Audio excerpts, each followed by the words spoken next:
Hey YouTube, what is going on? Brandon here with another car video. Today I'm going to be installing the AFE cold air intake onto my 2012 Nissan Altima. So I'm going to be removing the old stock intake setup.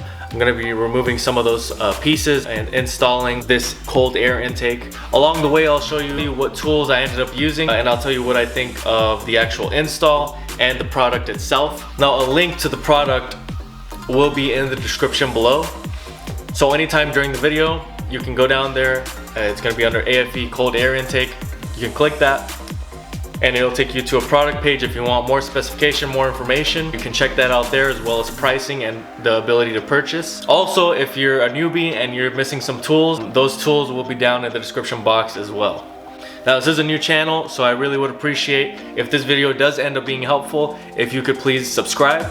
And if you could like this video, that would be greatly appreciated. If you end up doing this, or you end up buying this product, what your experience ends up being, or if you like it, if you don't like it, comment down below. All right, that's enough of me. Let's get right into it.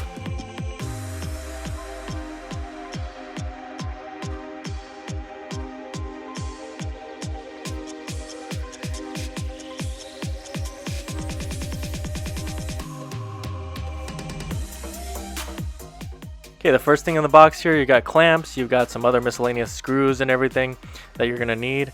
Here you have some tubing. That's basically what connects the air intake to the actual engine. And then you have these connecting silicone pieces. These are actually gonna be used, one of them for the cold air intake to actually connect it to the throttle body, and then another one for this piece that I'm showing you here. You also have some stickers and some decals. You can choose to put these on or not.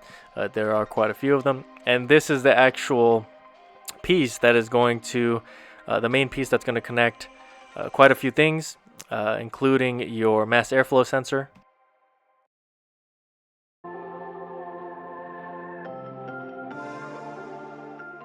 Here you have some instructions. I would recommend following them, although they are kind of difficult to follow with the pictures being black and white.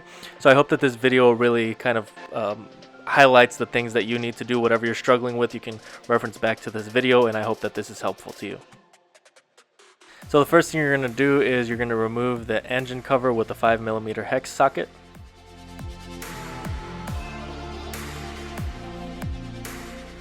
Of course, you need a ratchet. You can use an extension or not, so I'm just throwing that in there. I do highly recommend this work light. There's going to be a link for it in the description below.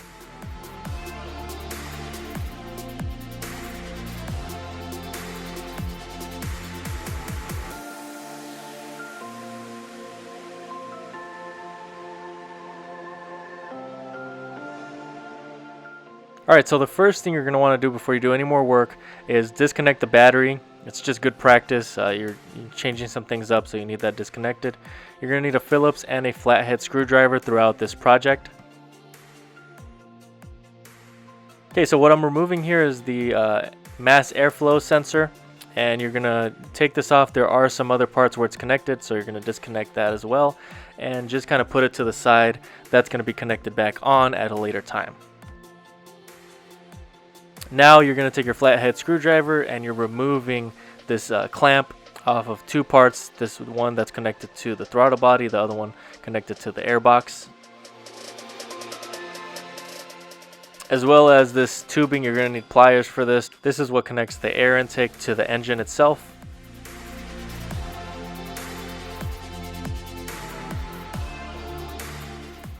Okay, once you remove this piece, you're then going to want to remove the airbox. And to remove that, you're just going to have to get to one screw. You can use a Phillips head screwdriver, or you can use a 10mm socket.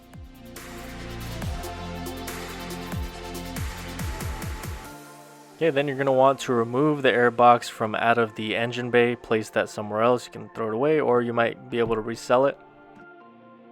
Alright, so number 7 on the instructions. This is a little bit tricky because there's this piece that connects the cold air intake, and you need to connect it right on here.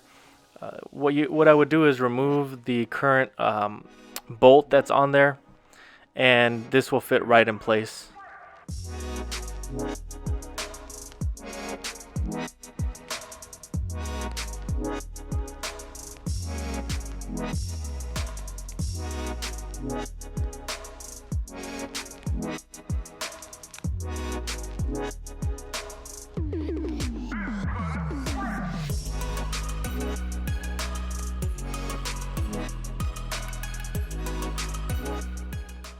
Now you're going to clamp this silicone piece to the throttle body and to the new cold air intake.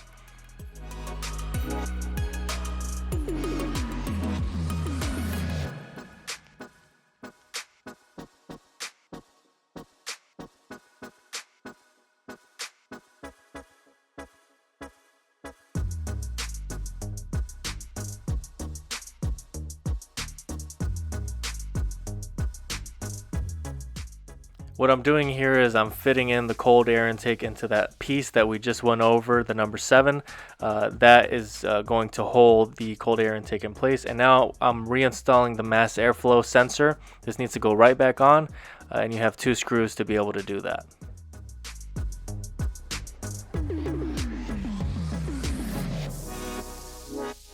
Alright, so this is the actual filter that's going to fit at the end of this cold air intake piece.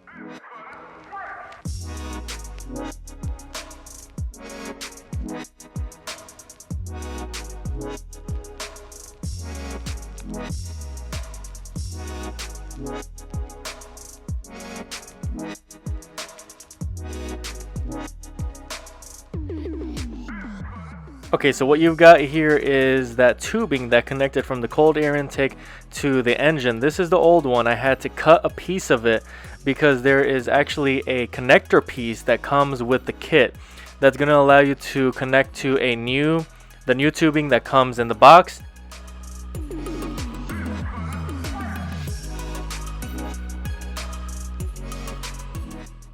So what I'm doing is I'm connecting the old tubing side to the cold air intake, and the new tubing side is going to be connected to the engine.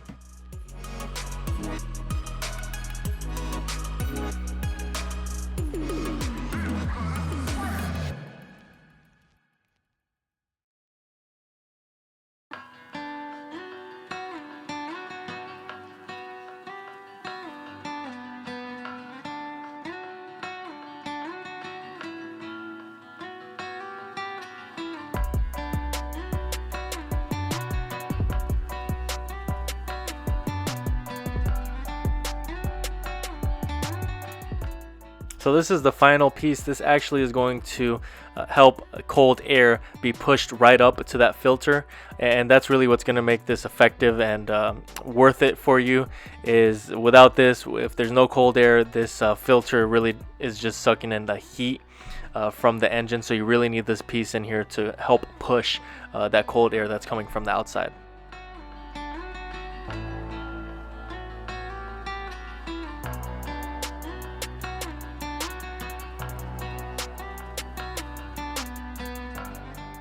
At this point, everything is connected. Make sure that everything fit tight. You don't want anything loose at this point because if it is, you're going to end up having an issue along the way. Make sure everything is tightened down, everything is in place. I am missing a 1 bolt there that's going to hold the air intake in place, but I do end up installing that. So just make sure everything is put together before you put back the engine cover and start up your vehicle.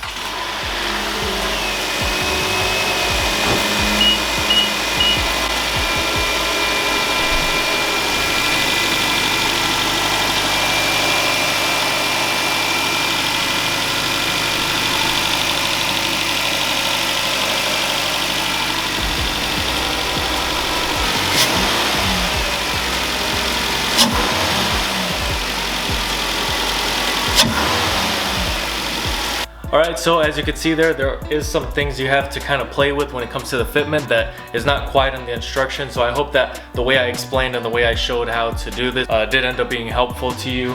The one thing I wasn't sure that I would have to do is actually cut this hose and the original hose as well.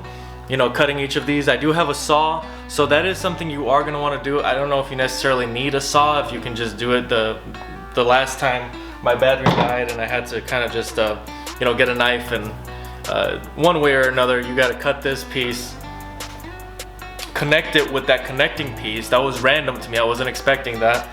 Connect it to the hose, on one side and then the original on the other side, and then clamp them on either side, the one connecting to the engine itself and one connecting to the actual cold air intake. So overall, the design is pretty good. I have seen some that have some heat shields. That's more for like a 6-cylinder. When you got a 4-cylinder, there's really nothing on the market right now that'll give you a heat shield.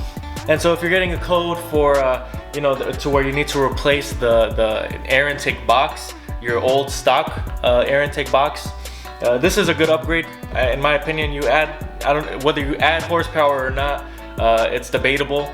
However, you are going to have more noise. There is going to be an additional sound, and it's fully functional. This is something that functions just as good or a little bit better than the stock, in my opinion, from what I've seen a previous Altima that I had as well. It's going to work just as good. If anything, it's going to add a little bit, slightly of performance. When you put it on a dyno, I've not really seen much of a difference. So, however, this kit itself, I'm happy with. Everything fit in place. As it should. There are some parts you're gonna leave out. Get creative. If there's something different you want to do here, you don't have to do it exactly like I did. You can cut a little bit more of the hose. You can. I didn't necessarily attach this bottom hose to anything because it kind of just sits there. There's really no need to attach it, but it does have a bracket for that. So that's really at your discretion. As long as the fundamentals are there and it's fully functioning, in my opinion, it's fine whichever way you do, you know, some of these other miscellaneous things. I hope this video was helpful. Again, make sure to like, comment, and subscribe. Also, the cold air intake, along with all the tools that I use, they will be in the description below for your convenience. I hope that does help you out. Okay, but that's really all I have for today. Thanks so much for watching, and until next time.